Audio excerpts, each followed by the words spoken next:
A hanseníase, antigamente conhecida como lepra, é uma doença milenar, tão antiga quanto o medo e o preconceito que sempre existiram em torno dela.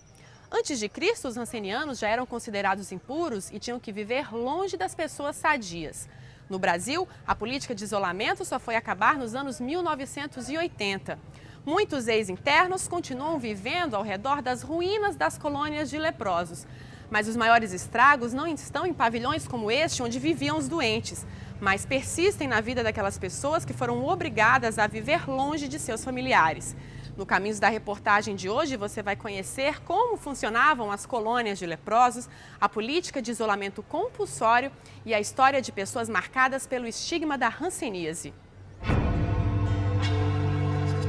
Ai, meu Deus, leproso! Vamos embora! É longe! Vamos embora!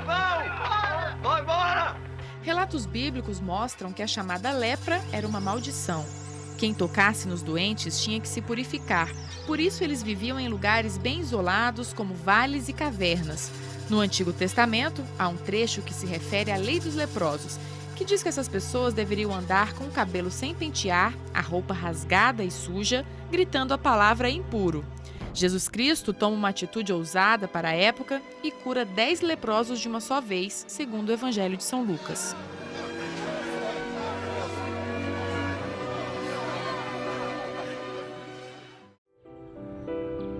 O problema é que, passados 2000 anos, essa realidade não mudou muito.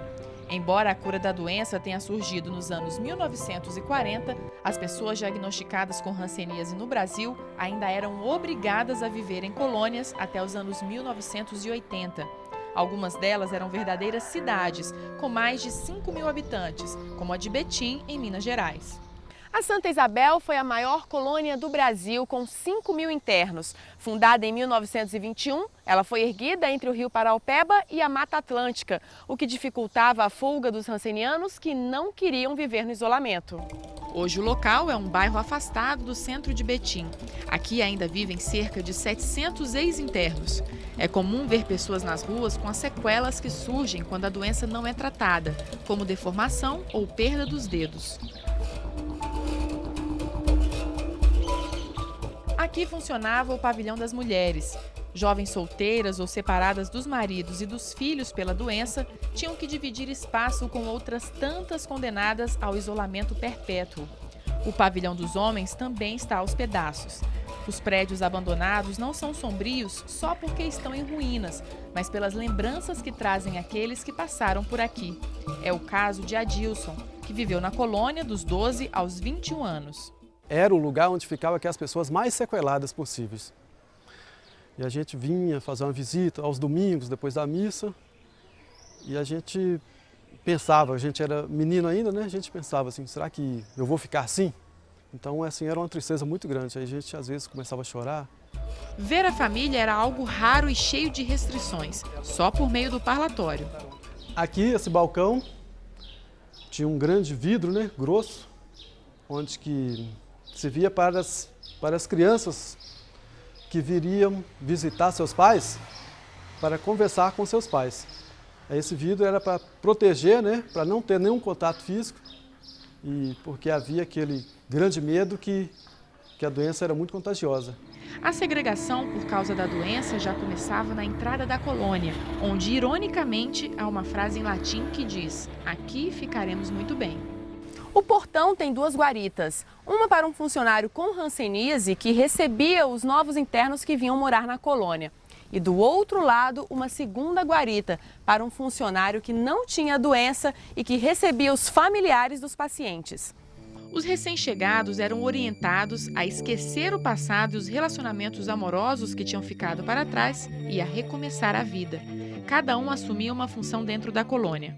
Haviam todas as profissões, pedreiros, carpinteiros, marceneiros, coveiros, a polícia, havia a polícia interna que cuidava, havia o delegado, havia o intendente, todas essas profissões eles aprendiam na prática, muitos nunca tinham feito esse tipo de trabalho. Todos internos? Todos internos.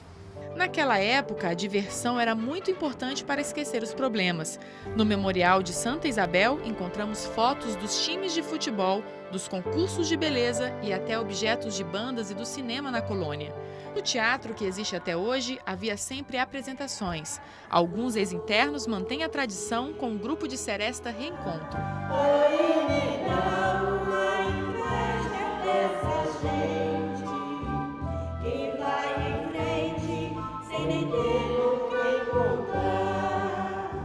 E ajudava a esquecer os problemas? Ajudava a esquecer os problemas e a gente fazia showzinhos e a colônia não tinha muito movimento, né? Então o movimento era aquele, de vez em quando a gente estava aí cantando, sambando, fazendo, acontecendo, né?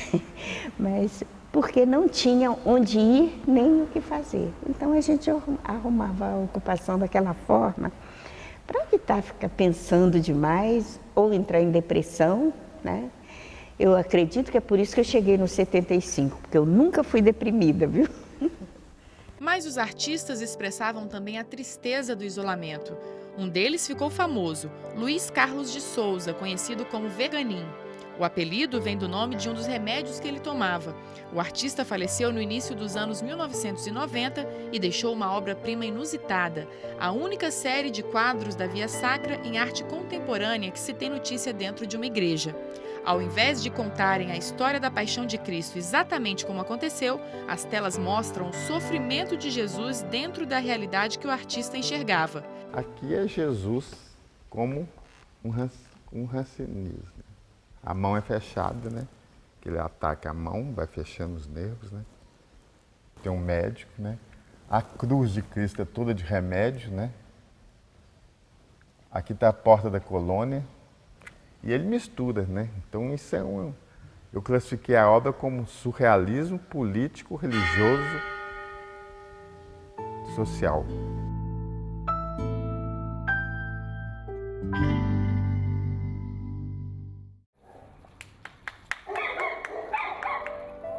Fomos conhecer a história de uma família que se formou dentro da colônia. Quando decidiram namorar, tiveram que se submeter às regras rígidas estabelecidas pelo diretor. A gente sentava para namorar, não podia ser muito perto um do outro, era mais longe, não podia pegar na mão, beijar, nem pensar. Nós somos do cinema, então pegamos na mão e quando o diretor disse que a gente estava beijando, mas não surgiu o beijo, não. Então eu fiquei 30 dias detida dessa vez, no pavilhão injustamente. Quando o isolamento compulsório acabou na colônia, em 1985, eles realizaram o sonho de completar a família. Adotaram o Tiago. Assumir a vida de uma criança é uma coisa muito linda, dar amor e carinho e receber. Eu sou grato a Deus por ter colocado ele no meu caminho.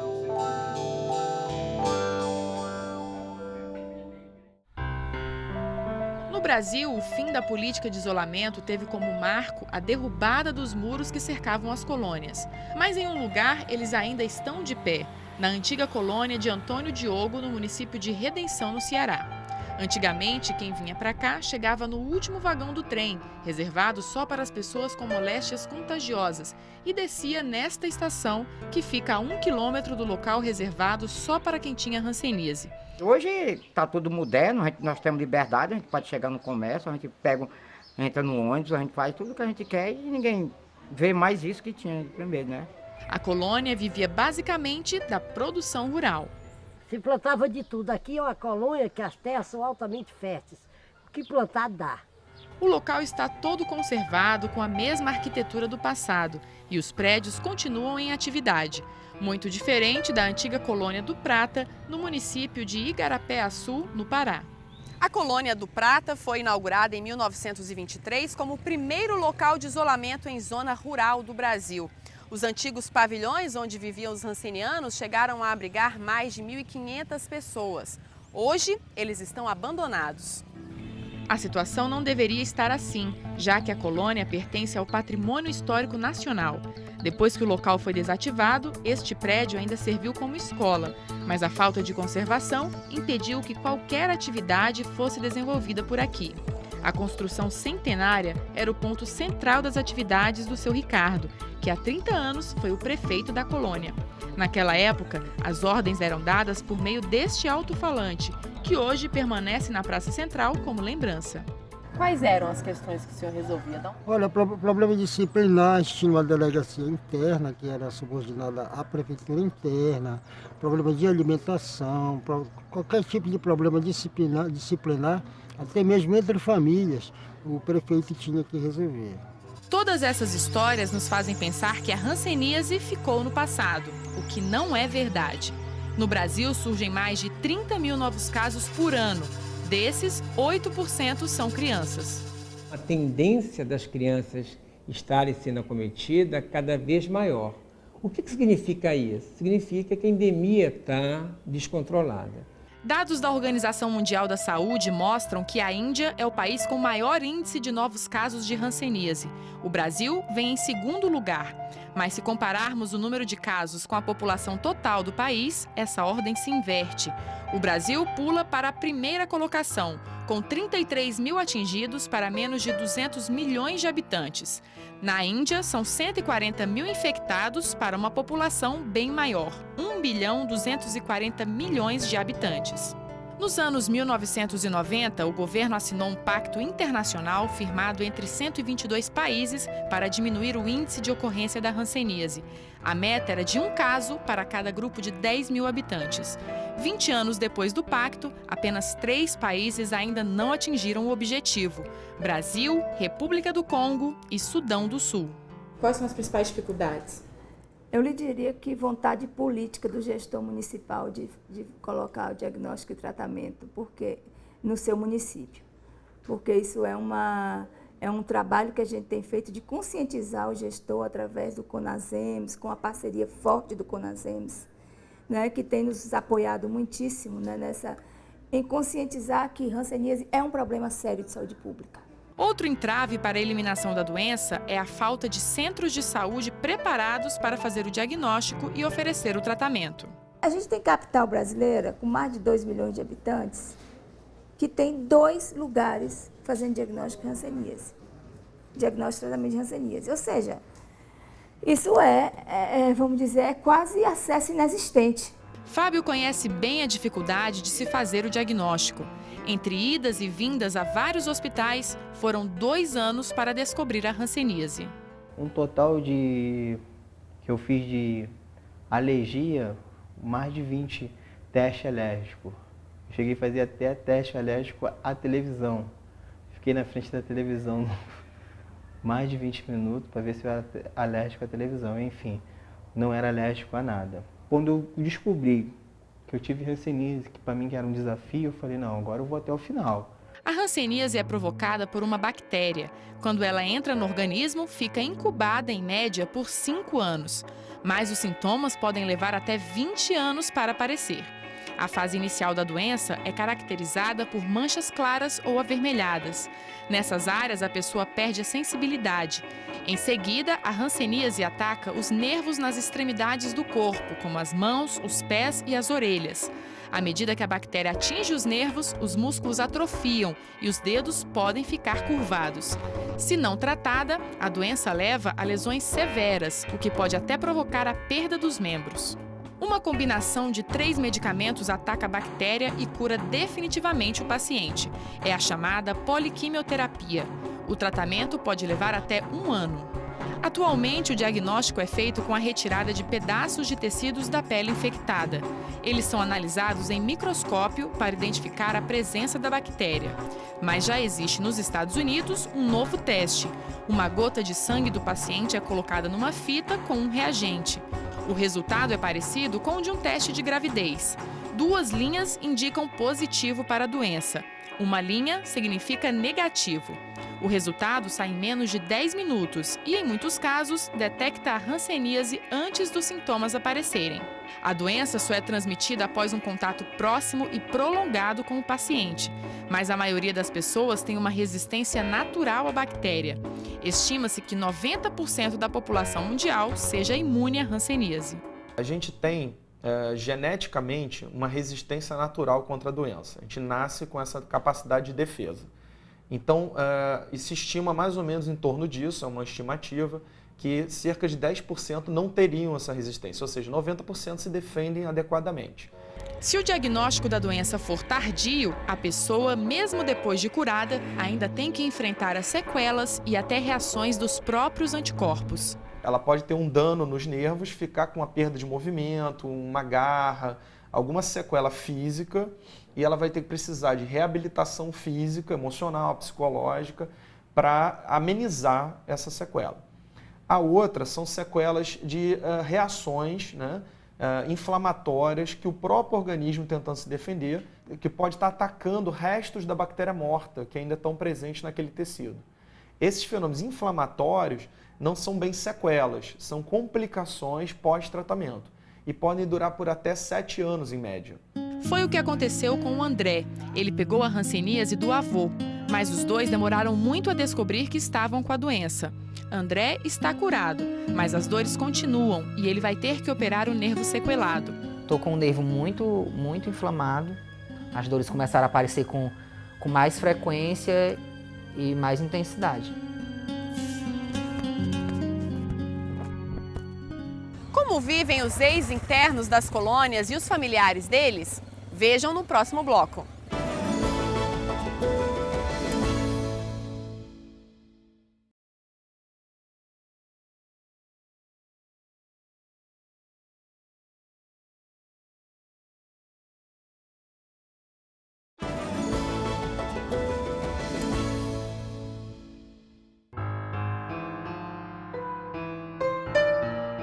As colônias, ou leprosários como eram conhecidos, sempre existiram no Brasil por uma imposição da própria sociedade, que tinha pavor da hanseníase. Em 1923, o isolamento compulsório virou lei.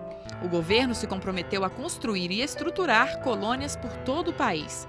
Criou-se a figura da polícia sanitária, profissionais da área da saúde conhecidos como médicos caçadores, responsáveis por sair à procura de pessoas com suspeita de hanseníase, para fazer o diagnóstico e levar os que estavam doentes para as colônias, muitas vezes à força.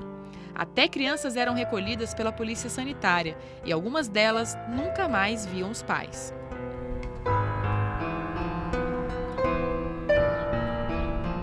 "80 anos depois da publicação da lei que isolava as pessoas com hanseníase, elas finalmente conquistaram a liberdade. Mas as antigas colônias continuaram a ser o lar de muita gente.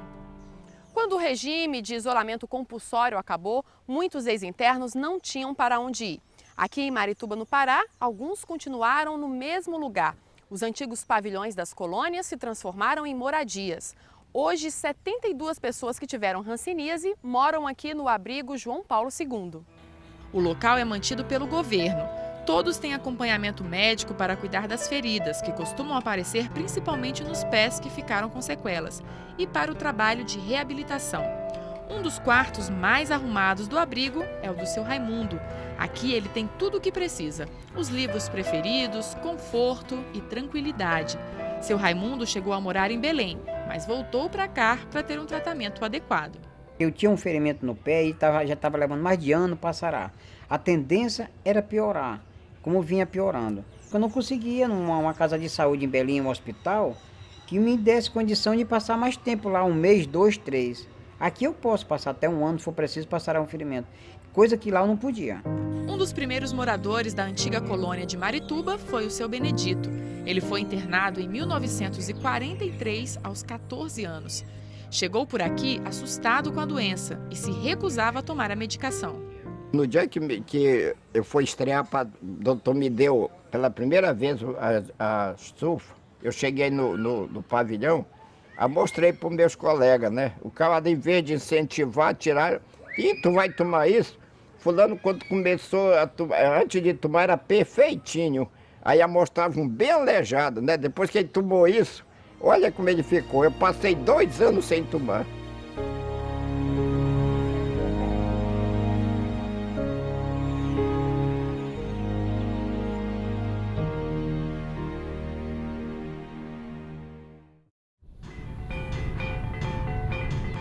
Encontramos outro abrigo para pessoas que tiveram hanseníase na antiga colônia de Maracanaú, no Ceará. Hoje, 17 idosos moram no Centro de Convivência Antônio Justa. Este ambiente, calmo e bucólico, já foi considerado uma prisão. Os muros altos que antes representavam o exílio foram derrubados em nome da liberdade. Ironicamente, hoje servem de proteção contra os assaltos que ameaçam a paz dos internos.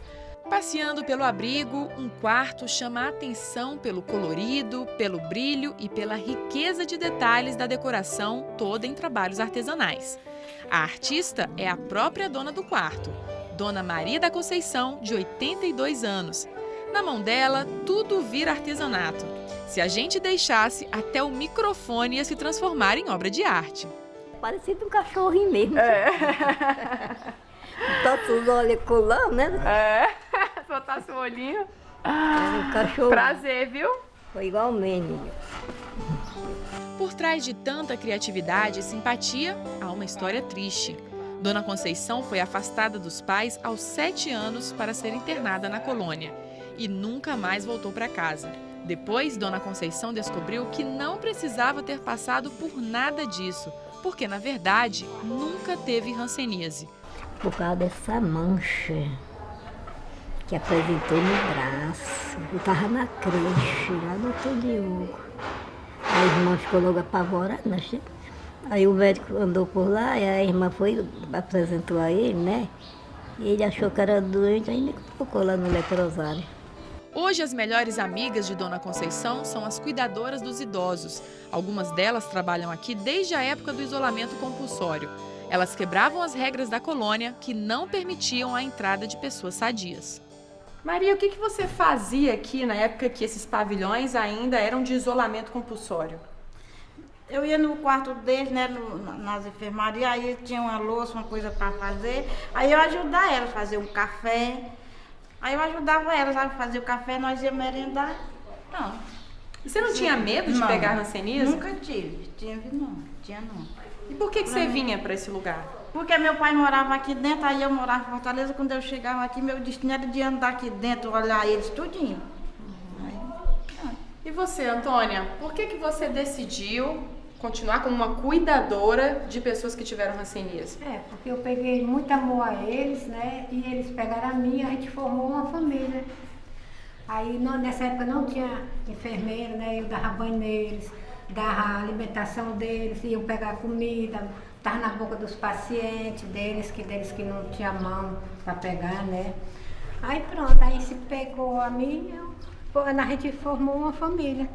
Eram raras as pessoas sadias que conseguiam autorização para entrar nos locais de isolamento.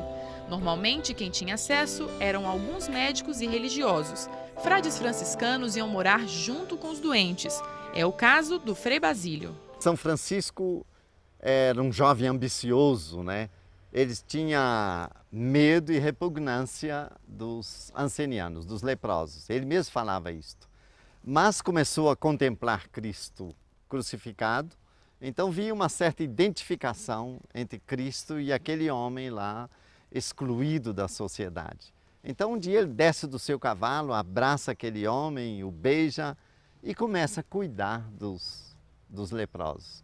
Ele fala que isso foi uma conversão, uma mudança interior, que antes aquilo que era para ele amargo e repugnante, tornou-se doce ao coração. O maior impedimento para que as pessoas entrassem nas colônias não eram as regras rígidas de isolamento, e sim o medo e o preconceito. A sociedade não aceitava a ideia do convívio com quem tinha a doença, considerada maldita há milhares de anos. Mesmo depois da descoberta da cura, até os familiares dos internos se recusavam a se aproximar das colônias. Além dos preconceitos do povo de fora, e tem família aqui que a própria família rejeitava. Porque tem muitos deles aqui que morreram aí, que nunca vieram e não voltaram mais. Seu Pirelli foi levado à colônia em 1953, aos 12 anos de idade. Lá ele descobriu que, por causa da hanseníase, não podia realizar um grande sonho, ser militar. Com o passar dos anos, a doença foi deixando marcas nas mãos, nos pés e até nos olhos.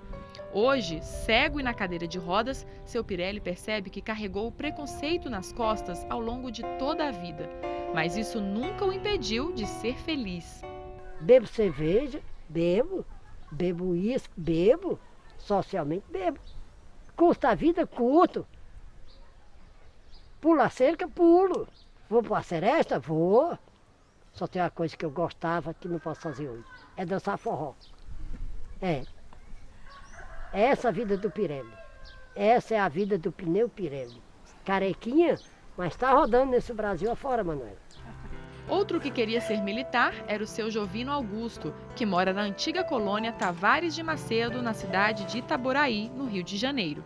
Quando eu fiquei doente, até os 7 anos, 6 anos, eu ia na casa do meu tio lá na ilha, que ele é da aeronáutica, ele era taifeiro na época.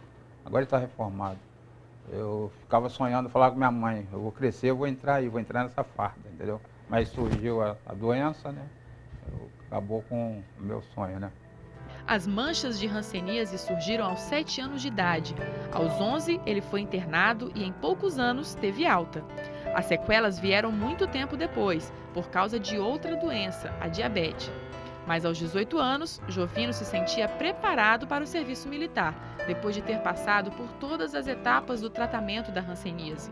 Ao se alistar, veio a surpresa. Dispensado e no certificado veio notoriamente incapaz para o serviço militar, né? Certificado de terceira. A família Flores, que conhecemos em Betim, Minas Gerais, também sabe bem o que significa o preconceito contra a hanseníase. Em 76, uma autoescola me discriminou, mas como eu sou um cara que não aceito a derrota, eu briguei, fiz eles devolver meu dinheiro, não é norma, mas eles tiveram que devolver, porque eu falei pro cara que ele estava me atrapalhando, eu tirar a minha carteira. O filho Tiago, que é adotivo e só foi morar na colônia depois que acabou o isolamento compulsório, teve que aprender desde cedo como escapar dos olhares discriminatórios. Um dia, um colega meu perguntou assim, ele veio fazer um trabalho, ele falou assim, aqui que é a colônia de Santa Isabel? Eu falei, aqui que é a colônia. Aí que eu comecei a ligar uma coisa da questão da colônia, que a imagem que a colônia tinha no centro de Betim era a imagem que a gente não tinha de dentro dela. O pessoal de Betim imaginava outras coisas da colônia, né? Que aí eu fui perceber o que era o preconceito, o que era a discriminação. Iverlândia nunca teve hanseníase. Ela sofre preconceito no mercado de trabalho não porque anda com cadeira de rodas desde que sofreu um acidente, mas porque mora na antiga colônia do Prata, no Pará. Fui lá em Belém, aí eu cheguei que eu queria ser professora e tudo. Aí ele disse, onde você mora? Eu disse, na colônia do Prata, né? Aí ele disse, colônia do Prata, né? Onde vivem os hansenianos, né? Eu disse, eu sou fiancana, eu formei em magistério, mostrei todos os meus documentos e tudo. Aí ele disse, olha, a gente não pode, porque a gente tem, porque diz que pessoas lá de educandário são pessoas que, filhos de hanseniano, não pode ter, hanseníase não tem cura, não pode ter aquele contato, né? Então a gente não pode selecionar pessoas assim, que vêm do interior da colônia, se emprega somente a pessoal da cidade.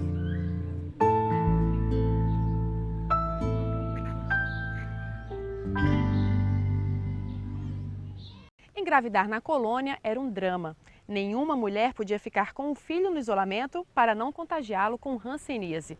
Na hora do parto, a mãe não tinha nenhum contato com a criança. No máximo, a enfermeira mostrava o rostinho de longe.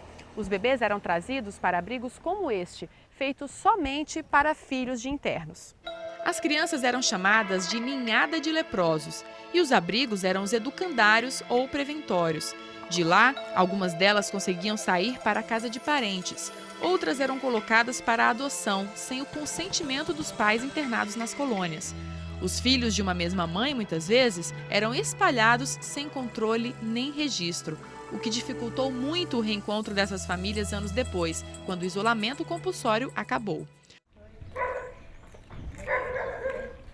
Conceição e Itelvina, mãe e filha, ambas atingidas pelo preconceito, embora apenas a mãe tenha contraído a hanseníase. Hoje ela adora cuidar das plantas que enfeitam a frente da casa, em Betim, Minas Gerais. Montar o jardim foi um trabalho de formiguinha. Dona Conceição reuniu pouco a pouco as mudas de flores que achou ao longo da vida. O mesmo ela fez com os filhos.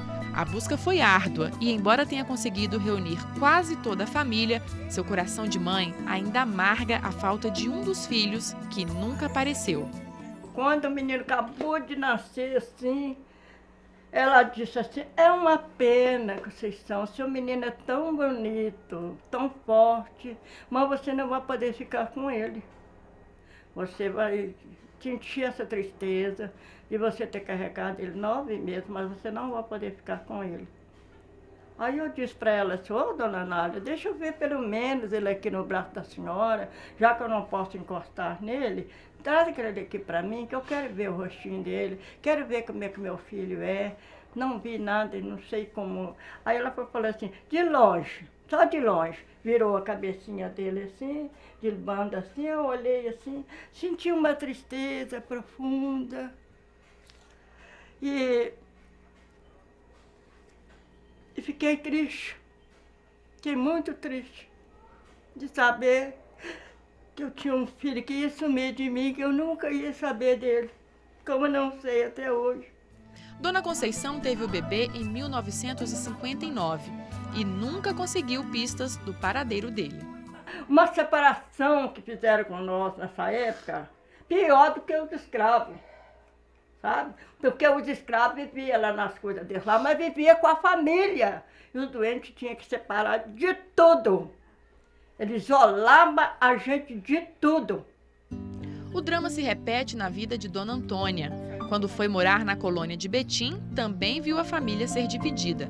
Ela foi buscar no passado as pistas de uma filha que teve antes de ser internada e que foi arrancada dos braços dela na hora de seguir para o isolamento. Eu cheguei em casa e perguntei cadê minha filha, já demos para os outros. Não vai atrás, não procure saber onde ela está, porque se você for, eu falo que você é leprosa. Depois de mais de 30 anos sem notícia da filha, Dona Antônia conseguiu achá-la. Inês estava morando a 800 quilômetros da mãe. Agora elas se encontram pelo menos uma vez por ano. Venci, né? Porque hoje eu estou com 78 anos, eu falava assim, eu não vou conhecer minha filha. Estou conhecendo até meus bisnetos, estou com 3 bisnetos, né? Histórias semelhantes de reencontros e separações provocados pela política de isolamento se repetem por todo o país. No Pará, encontramos Seu Bragança, com uma história que se desenrolou nas ondas do rádio. Desta vez, foi o filho que teve que se isolar aos 18 anos, deixando para trás os pais e 9 irmãos. Ele perdeu o contato com a família. Durante 15 anos que eu tive interno, eu nunca tive visita de ninguém, né, de parente nenhum. A própria essa minha tia, que eu morava com ela, depois ela morreu também, ela nunca me procurou. Depois de mais de 20 anos sem notícias da mãe, ele teve uma ideia, procurá-la por meio do rádio. Bragança pediu para os locutores da região anunciarem que ele estava à procura de Madalena Vieira de Freitas. O recado chegou ao destino.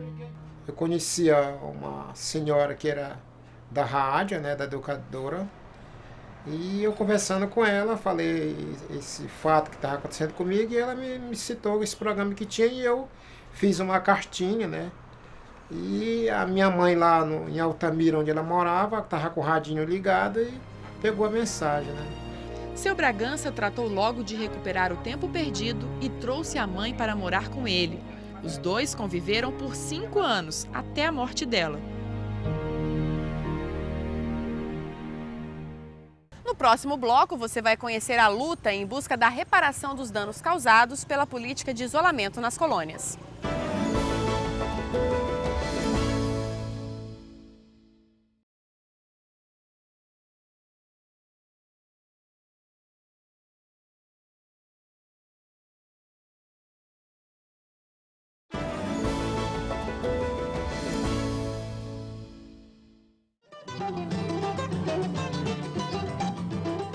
Os anos de 1940 foram marcados por fatos relevantes, como o fim da Segunda Guerra Mundial, a assinatura da Carta das Nações Unidas, que deu origem à ONU, a criação do Estado de Israel e, pela primeira vez, fala-se em cura da lepra. A droga sulfona foi usada para combater o bacilo de Hansen, com resultados positivos.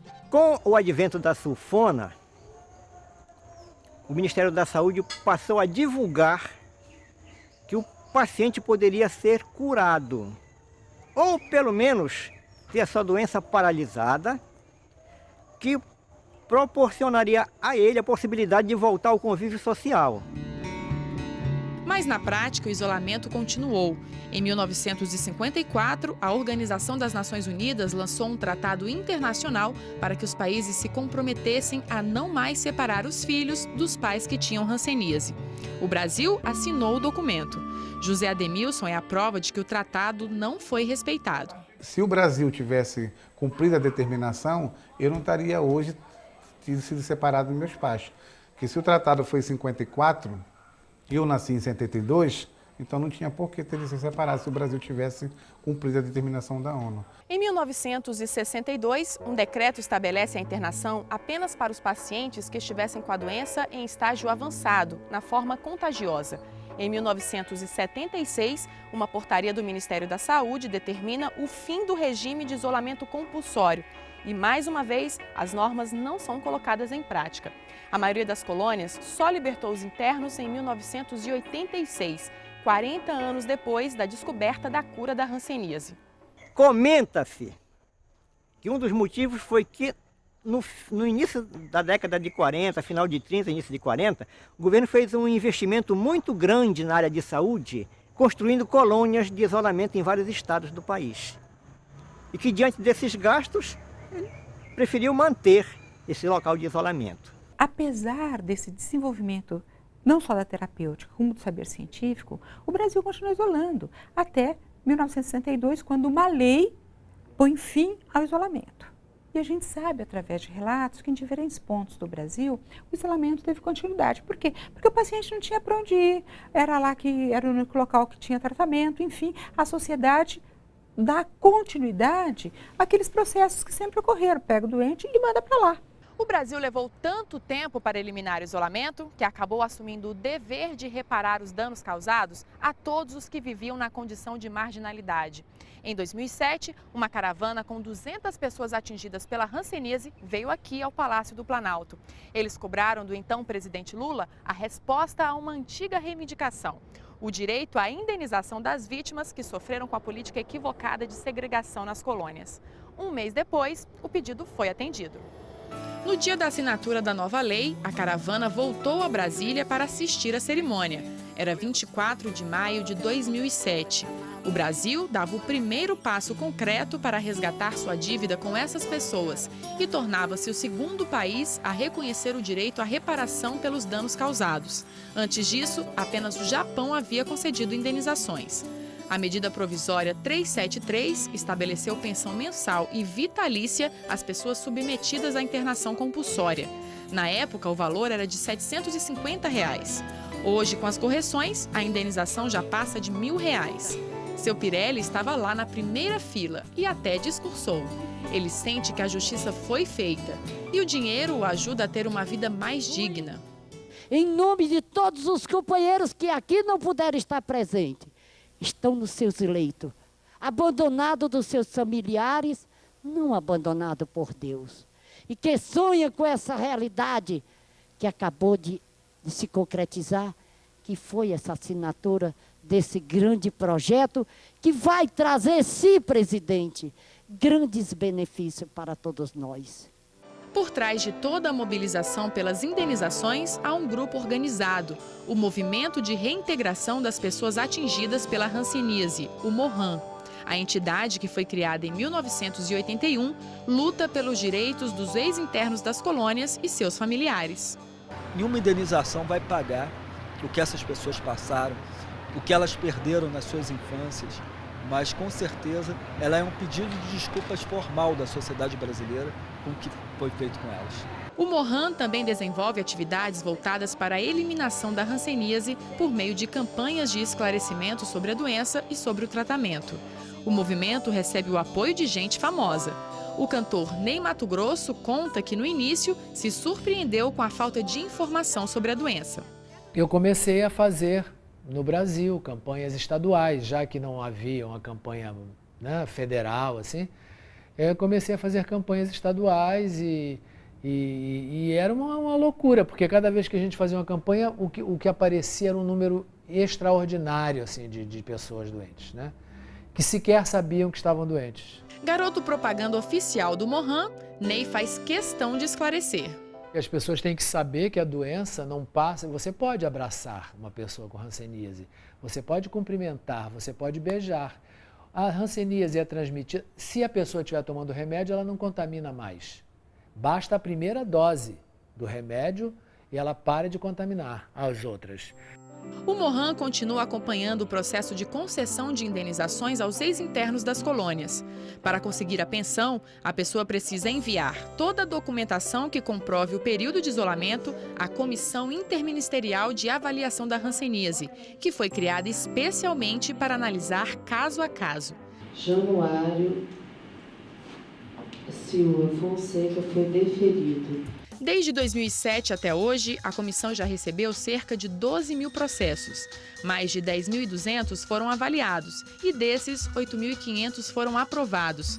Os pedidos continuam chegando. Só em 2012 foram 400. Seu Cristiano é um dos representantes do Mohan na comissão. Quase todos os meses ele sai da antiga colônia de Marituba, no Pará, e vem a Brasília para participar das reuniões. O governo achou que tinha que ter um representante do movimento social para acompanhar, primeiro para acompanhar, fiscalizar e também ajudar naquilo que era, na medida do possível, ajudar as pessoas que iam julgar os processos. Porque até então as pessoas não tinham nenhum conhecimento, nada do que acontecia dentro das colônias. E como eu fui designado pelo movimento por ter vivido dentro de colônia, eu acho que foi fundamental não a minha presença, mas a presença do movimento social para ajudar, para dirimir muitas dúvidas. Ele foi levado para a colônia em 1947, com apenas 7 anos de idade. A experiência do seu Cristiano conta muito na hora da decisão. O cidadão contando da história dele, e eu percebo que ele não está mentindo pela linguagem que ele usa. Que dentro da colônia ele tinha uma linguagem um pouco diferente. Algumas palavras eram usadas dentro de colônia como gíria, a gíria da colônia, e eu sabia que pela maneira como o cidadão colocava a linguagem dele, eu sabia que ele tinha vivido a história lá dentro, naquele local. Né? A principal dificuldade no trabalho da comissão é a falta de documentos para comprovar que as informações dos requerentes são verdadeiras. Vai ao local, os documentos já não existem mais, hospitais que foram desativados, documentações que, à medida do tempo, elas foram, digamos assim, extintas, né, desapareceram. Agora o Mohan já está se preparando para dar o próximo passo, a indenização aos filhos que foram separados dos pais na época do isolamento. Tiago fez uma pesquisa pela Universidade Católica de Minas Gerais que comprova os danos causados a essas crianças. A política de isolamento compulsório ela era a mesma, só que dividida em 3 eixos. Você tinha colônia para o doente, você tinha o preventório, né? Tem gente que chama educandário, outros creches, para o filho que não tinha doença, mas que era separado dos seus pais, e você tinha o observatório para aquelas pessoas que tinham suspeita da doença. Mas na prática, qualquer uma das 3 instituições deixava a mesma carga de discriminação e preconceito. O Brasil indenizou porque reconheceu que houve um crime de Estado. E se houve um crime de Estado com as pessoas que foram colocadas na colônia, também houve um crime de Estado com as pessoas que foram tiradas deles, né? Os familiares que foram os filhos que nasciam, que eram separados. A Ordem dos Advogados do Brasil apoia a causa e fez um parecer com os argumentos jurídicos da indenização. A partir do momento em que o Estado brasileiro, por uma opção política ou de saúde pública, entre aspas, dita àquela época, entendeu que separar as famílias evitaria que houvesse uma progressão da hanseníase dentro de uma concepção completamente equivocada do ponto de vista médico, do ponto de vista científico, é óbvio que o Estado passa a ser devedor dessas pessoas por tê-las feito estar longe da unidade familiar. Agora o movimento aguarda uma resposta oficial do governo sobre o processo dos filhos separados. O governo está analisando todas essas demandas, né, avaliando, né, de como é que irá resolver essa questão. Mas enquanto o governo analisa se houve ou não danos a essas crianças, quem passou pelos preventórios não esquece os maus tratos, a saudade e as humilhações. Eu passava fome, eles davam comida pra gente. cheio de bicho, eles batiam, eles humilhavam as irmãs de caridade. Esfregava os lençóis cheios de xixi no rosto da gente. Eu vivi dentro de um porão que elas me trancaram e eu fiquei. Era assim, baixo assim, né? Uma tauba grandona, elas abriram com um cadeado grande assim, me botaram só porque eu tinha brigado com a minha irmã. E elas me deram água e bolacha creme crack, né? Para mim ficar 24 horas. As lembranças deixaram profundas marcas no corpo e na alma daquelas crianças. Ao serem levados para as instituições eram, para que essas crianças ficassem quietas, né? Elas eram dopadas com calmantes, tudo isso causou uma dependência muito grande nesses filhos. O que eu lembro é que eu dormia muito, diziam lá que era porque ele dava um remédio para uma turma ficar dormindo, enquanto a outra turma ficava acordada para os funcionários lá darem banho, dar de comer. Era pouco funcionário e muita criança. Eram mais de 300 crianças. Para mais ou menos 30, 40 funcionários. A falta de vínculo afetivo de José Ademilson com seus pais acabou refletindo na relação dele com o próprio filho. No nascimento dele até os 10 anos, eu não, pelo fato de... não sei se foi por causa disso, eu acredito que sim. De não ter tido o carinho de pai, de mãe, de ser criado com eles, eu reneguei também meu filho. Depois, com 10 anos, que eu comecei a gostar dele, explicar para ele o que eu passei, o que eu sofri, tá? E aí eu fui me juntando. Hoje eu amo ele e me ama. Outro problema que os filhos tiveram que enfrentar foi voltar a conviver com os pais desconhecidos. Se separar as famílias havia sido um choque, reuni-las foi ainda mais traumático. Foi o que aconteceu com a Iverlândia. Ela nasceu na colônia do Prata, no Pará. No primeiro dia de vida, foi mandada para um abrigo. Saiu de lá aos 11 anos para morar com o pai. Chegando aí em casa, a gente apanhava todos os dias, porque a gente não queria comer peixe, não queria comer caranguejo, açaí. Então eles obrigavam a gente a comer maxixe, eu apanhei que só. Teve de manhã que ele pegou o tijolo, botou eu e meus irmãos com o tijolo na cabeça, 9 horas até meio-dia, tanto que o Jango, o diretor da escola na época, foi lá: Valdir, tira teus filhos daí, Valdir, desse tijolo na cabeça. Não, eles têm que aprender a comer, eles têm que comer tudo. Essas irmãs educaram eles muito mal. Histórias de desencontros e reencontros também marcaram a vida de Aida. Ela estava no cartório tentando tirar a segunda via da certidão de nascimento, quando o juiz da comarca lhe disse algo surpreendente. Quando eu cheguei no cartório, lá, tudinho, com a paz, a gente se apresentou, ele viu, virou a carteira, minha carteira de identidade, me lembro como fosse eu. E virou, me olhou: conheço a tua irmã, ela mora perto de casa, não muito, mas mora. Antes disso, a Aida nunca teve interesse em ir atrás do passado. Mas agora que encontrou parte da família, quer ficar mais próxima deles. A mãe já faleceu. De 12 irmãos, até agora encontrou 6. Quando ela desceu do carro, eu olhei para ela e disse: não, mãe, né? é a Xéria que se dá a minha outra irmã, que eu tenho a proximidade, né? Aí foi que ela foi contar, se abraçou, né? Chorou. Aí ela falou assim: não acredito. Ela perguntou pela mamãe, a gente foi conversar, né? Então, para mim, foi um prazer muito grande. Eu senti uma emoção, né? Quase que eu choro, mas eu aguentei, né? Aguentei. A Aida conseguiu identificar a família porque foi registrada com o nome dos pais e com sobrenome idêntico ao dos irmãos. Mas nas colônias isso nem sempre acontecia, sobretudo quando os filhos eram adotados por pessoas desconhecidas. Nesses casos, a única forma de confirmar o parentesco é por meio do exame de DNA. Nós vamos conhecer agora a história da Carmen e da Sandra. As duas acham que são irmãs. Elas, ainda bebês, foram separadas da mãe, que estava com hanseníase. Uma foi parar em um abrigo e a outra foi adotada. Nós viemos procurá-las justamente em um dia muito especial. Elas vão receber o resultado do teste de DNA para saber se são realmente irmãs. Vamos ver então como é que está a expectativa para este momento. Sandra, Carmen. Olá, tudo bem? Boa tarde, tudo bom?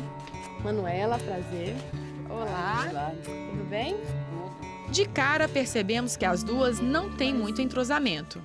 É porque assim, devido a gente não ter sido criado junto, não criou aquele vínculo, aquele amor, a gente não tem, né? E ela reclama por um lado que ela não me ama, que eu não amo ela reclama, eu também reclamo daqui, né? Que ela só ama o Gilberto, porque eles foram criados juntos pra lá, né? Como eu fui criada separada, a gente tem sempre essa queixa, né?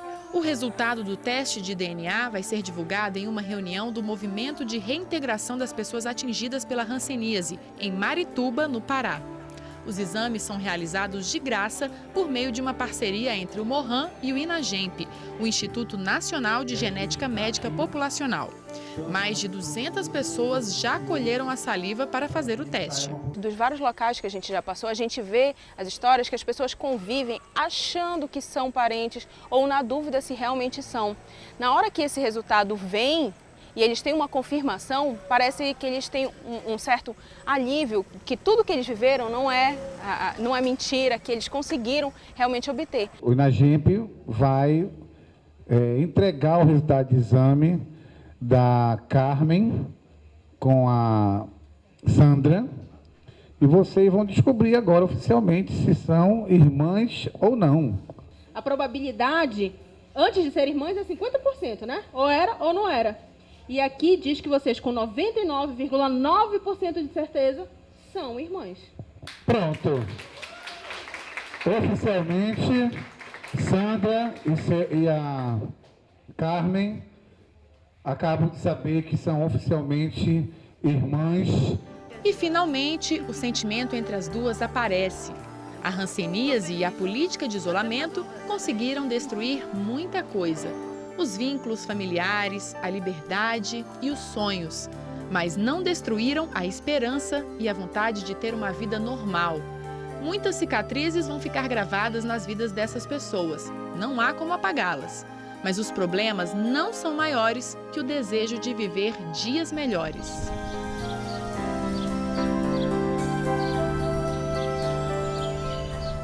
Meu pai dizia, meu filho, quando você estiver triste, nunca abaixa a cabeça para pensar que só vem coisa ruim.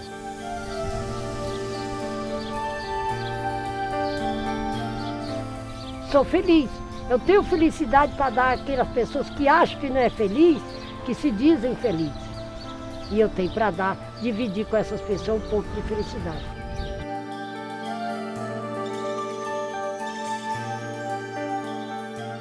O Brasil não tem conhecimento do que aconteceu no Brasil nessa história. O Brasil não conhece essa história.